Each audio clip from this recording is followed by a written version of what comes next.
Are you looking for an upgrade in the living room? Well, Ron Richards from All About Android did a review of the new Nvidia Shield Pro TV. Pretty hot hardware coming up next. This is Twit.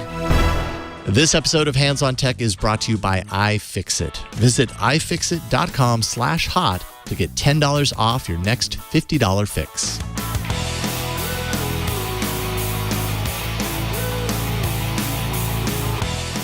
So I recently went against my own advice recently, advice that I've given on this show. I've mentioned it here and there in the past couple of months. I've been having some issues with Chromecast. From the day they launched Chromecast, I've been a supporter of it. I think it's a great technology. Recently, there have been two things that have been making me sour on Chromecast as a concept. One is, and I don't know if this is something wrong with my router, my Wi-Fi or whatever, but it would disconnect constantly. Like HBO Now, and it could be a problem with HBO Now. 30 minutes into HBO Now, it disconnects, and I get the error message, and then I need to relaunch the app. I need to reset the Chromecast, do this whole thing. YouTube TV sometimes drops off, the connection just goes away, right? And that's really frustrating. It's annoying, especially when you're in the middle of like an hour-long show. Secondly, as aforementioned, 13 feet away, I've got two twins sleeping in the other room, and now the need to quickly put something on the TV is apparent. And my wife, who has a very, very outdated iPhone and refuses to install apps on it, she actually uses everything on the web, on the browser, which I find fascinating, like Facebook and everything like that. She very limits her app use. And I keep telling her to download YouTube TV and download this, and you can hit the Chromecast icon. Just refuses to do it. She Chromecasts from her laptop, from the Chrome browser, and with two screaming twins, you can't do that. So out of necessity, I said, I'm going to finally pony up and get an Nvidia Shield, because I've heard just such great things about it. It's so fantastic. This is about September. And then in September, we heard the rumors that the new Nvidia Shield line was going to be announced. And so previously, my advice was, if you need something, just buy what's out there. There's always going to be a new product. There's always going to be whatever. But then I looked at the Nvidia Shield and the life cycle of that last device, and it had been out there for a while, right, Jason? I mean, that thing's years at this point. Years old. Crazy. And so the fact that there was rumors of a new device coming, I'm like, I'm going to wait. I'm going to stick it out. And sure enough, late October, we first saw the leak. And then in, I think, October 28th, NVIDIA finally announced the new Shield TV Pro and the Shield TV, which is the Shield TV is actually a very neat concept. It's like a little cylinder that you just plug in like inline behind your TV to your TV and then to your Ethernet cable. But I'm a pro, so I got the NVIDIA Shield Pro. And sure enough, I got it, and it is right here. Right on. And so I've had about a week with it, and so I wanted to share with you all my reactions or what my thoughts on it. My first immediate thought is that all the pictures on the website and on the box show the remote and the device like next to each other, and I just thought that was Photoshop. I didn't realize that this device was literally like the size of, I mean, like it's like almost the size of my Nexus 7 tablet back in the day. That's what it looks like to me. That's exactly what I thought of. And I apologize for my lighting. You can't see, like, there's the subtle bevel and there's the green line there and all that stuff. But it is a tiny device, and which is great because I have a limited amount of space, and so it fits in my current home entertainment system. I didn't even have a problem fitting it in. So immediately, just from a physical standpoint, it was great. On the back of the device, we've got two USB, I think 3.0 ports. Yes, one HDMI 2.0, gigabit Ethernet, which is great because I'm on FiOS and I have gigabit coming into my router, so I've got a very high data speeds, and then power plug. That is it. Those are all the stuff on the back. That's pretty much all I need. Inside, in the guts of this baby, we got the Nvidia Tegra X1 processor. It's got a 256 core GPU and 3 gig of RAM, so it's 25% faster than the previous edition. Yeah, and I should just specify X1 Plus, which is kind of like the updated Tegra X1. And it's got 16 gig of storage in here, and you can expand that if you want using those USB ports to an external hard drive if you want. I mentioned it's got the gigabit Ethernet. It also got 82.11 AC Wi-Fi, but I'm not using Wi-Fi because I believe in Ethernet, and when you can plug in your devices, especially for media, you should. It's also got Bluetooth 5.0. It's got Chromecast installed, and then it's got a whole bunch of awesome stuff to support if you are a home theater enthusiast. It's got 4K HDR, Dolby Vision HDR, and HDR10, AI upscaling from 720p and 1080p to 4K, 30 frames per second, and it's got all the Dolbys: Dolby Digital, Dolby Digital Plus, Dolby Atmos, DTS:X surround over HDMI. And what I love about it is it's running Android TV, Android 9.0 Pie. I haven't had an Android TV device since the Google TV, which I don't even think warrants an Android TV device. Yeah. So picked it up, got it installed, and literally after maybe an hour, I turned to my wife and I'm like, "Oh, I'm so glad we did this." Yeah. It has been a transformative experience. I've been a cord cutter since 2007, right? So I've constantly been changing what my approach is and how I do things and things like that. It's funny, Jason, when I told you I got the Shield, you said, "Oh, install Plex on it, install Plex media server." I already have a Plex media server running off my Mac Mini. Right. So while I could use the Shield and its 16 gig of storage and expandable hard drive to move Plex over to all that, I've got a Mac Mini with all my media on there connected to the gigabit Ethernet, and this is plugged into the gigabit Ethernet. It works so smoothly. It's amazing. That's amazing. Awesome. Yeah. Android TV, first glance at it, I actually was a little, I want to say underwhelmed, but not in a bad way. I guess in my head, I built it up to be this like kind of,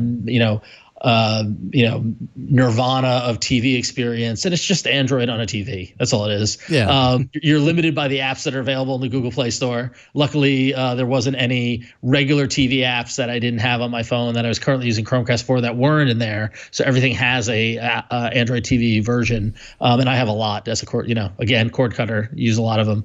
So I immediately installed YouTube TV, installed Hulu, I didn't need to install Netflix because it comes with it, and the remote's got a Netflix button. Yeah, how do you feel about that dedicated Netflix button that will always be there? It's fine. Here, that's a good time to talk about the remote. Here's the remote. The Netflix button is fine. We're not really a Netflix household. We watch some stuff on Netflix, but we don't like live and die by Netflix. But there has been a lot of humor with my wife where she's asking me, she's going, so I'm sorry, how do I load Netflix on this? And so I go, oh, you just press the button. And so, the new triangular remote design is interesting. I mean, it's an interesting way for it to sit on the table. The Toblerone. Yeah, it's totally is. You know, it's so funny you say that, Flo, because that's literally what my wife calls it now. She calls it the Toblerone remote. The Shield Toblerone. So you got that. But the buttons are backlit and motion, the motion sensed or whatever. They're really good. They're nice. The weird thing is that the back button and the home button are a left arrow and a 0, and so that took some teaching my wife, okay, if you want to get back to the main thing, hit 0. And she's like, why don't I just hit home? I'm like, cool, because there's not a home button. She's like, there should be. And I was like, yeah, you're probably right. But it's a circle. It's kind of like PlayStation. But she's been able to navigate it with no problem. I still need to port the volume buttons to control the TV. I got the 2 remote thing going on there. But all in all, it's been great. It's been a real positive experience. Everything that we've watched runs smoothly. I haven't had a single show get interrupted like it did with Chromecast. And for the apps that I didn't install on Android TV, like I was watching my cousin's a wedding videographer, and he did a trailer for my brother-in-law for his wedding video, and it came out on Vimeo, and I have Vimeo on my phone, and I Chromecasted it to the Shield, and it just worked the same way. It was great. It was seamless. This episode of Hands on Tech is brought to you by iFixit. If you've got a cracked screen or bad battery in your phone, iFixit makes it easy to fix your iOS or Android device yourself with their all-in-one fix kits. In the kit, you get the part and tools backed by an industry-leading warranty and step-by-step instructions with amazing photos and videos to show you how it's done. They even have kits for the tiny devices like the Apple Watch. Visit ifixit.com/hot to get $10 off your next $50 fix. That's ifixit.com/hot. I will say that the upscaling, I did notice a difference when I was watching Watchmen on HBO the other night. It did look a little crisper than the Chromecast over Wi-Fi on the app. I'm not scientific there. I'm not going to compare. I can't back that up with any data. I don't have a 4K TV. I just have 32-inch Vizio, but it looked better for some reason, and I don't know if I'm just enamored and in love with Android TV for thinking it looked better.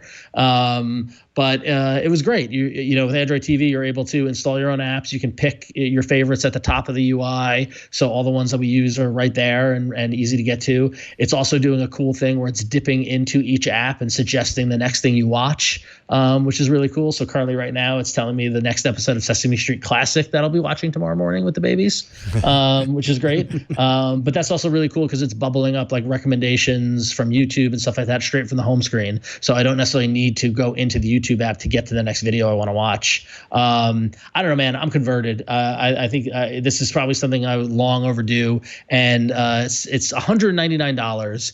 And I got to tell you, it's worth honestly, it's worth every penny. It was transformative in my experience. I went to go buy it on October 28th, and I couldn't get it. It kept on going out of stock on Amazon. One of my buddies at work got it from Best Buy, and his still hasn't shipped yet. I just happened to be on Amazon at like 5 a.m. because, again, babies, and I snagged one when I guess they restocked, and so I was lucky. It seems to be a hot commodity. But all in all, this is great. If you're a home entertainment person, if you got a Plex server, our great sponsor of the network here, love Plex. It works great with that. You've got a lot of options for storing on the device or installing the hard drive, so you don't need an external computer for it to work with. I don't know. This is I totally understand where everyone's coming about the love from the Nvidia Shield. So I give this totally 2 thumbs up, and I'm doubtful if I'll ever go back. Wow, that's a big recommendation from Ron on the new Nvidia Shield TV Pro. I should also mention, like, the standard or the old version of the Shield TV is a really great emulation console. It does a really good job of emulating certain consoles that are actually really hard to emulate. So that's something to look into if that's something that appeals to you. And also updates. Obviously, Nvidia, based on the previous version of this hardware, can be trusted on supporting their hardware way longer than we're used to in the Android space. Nvidia has done a really great job supporting the old hardware. I envision that they will do the same. I envision that they'll do the same type of support with this. They've certainly built up a lot of goodwill among their users. People love their Nvidia Shield TVs. I hope they do, because I have had 2 of the original Nvidia Shields, and I was excited to hear that Ron was going to talk about the new one, because I was wondering, do I upgrade or not? Yeah, I probably won't. The biggest reason I might is this crappy remote control. It's not it's like a Hershey bar, not a Toblerone, and it's really, really bad. It is bad. It's bad. And the old Shields have Android 8.1. I know one of mine just got an update today, so they're not running 9 or anything like that. But the Shield is probably the most underrated streaming device ever made. It's probably like one of the best Android devices ever made, quite honestly. So I'm glad to hear that Ron's enjoying it. Yeah, it really is at this point. And admittedly, I didn't use the first Shield, but I've seen it in use and things like that. But at this rate, this product is a solid candidate for the Android Hall of Fame, I think. Yeah. I just think for what it's doing for the TV experience, and I agree with you, Kevin, it is underrated, and I'm surprised that more people aren't. I mean, hopefully they are. Clearly, I mean, Nvidia keeps supporting it, but I mean, I'm going to recommend this to everyone I can who's considering a different option for their home theater, because it really lives up to the hype, and and you guys can attest. I don't buy into hype. Well, I guess I do buy into hype. But anyway, depends. But when it comes to TV, I have very specific things, and and so the fact that it plugged and played with my Plex. Wow, there's an alliteration for you. Plugged and played with my Plex without even thinking about it. I just logged in and boom, everything's there. The new way to log in, I was like, I've got to do all my passwords. But now with Android TV, you go, if you have the app installed, the app goes, did you just log in on Android TV? I go, yes. And then you don't need to enter your password. It's amazing. To see the UI and the user experience evolve on Android TV from where it was when I first got involved with Google TV to where it is now. really makes me kind of back on the Android TV bandwagon. I wish Google would do more to support it, and I know people have it pre-installed in their TVs and might use it or might not use it or whatever, but I think it's actually really solid. The voice search works great. I told my wife, like, when you have the babies, you don't even need to type stuff in and search for YouTube. Just say, play Sesame Street and it will do it. Like, so really, really impressive.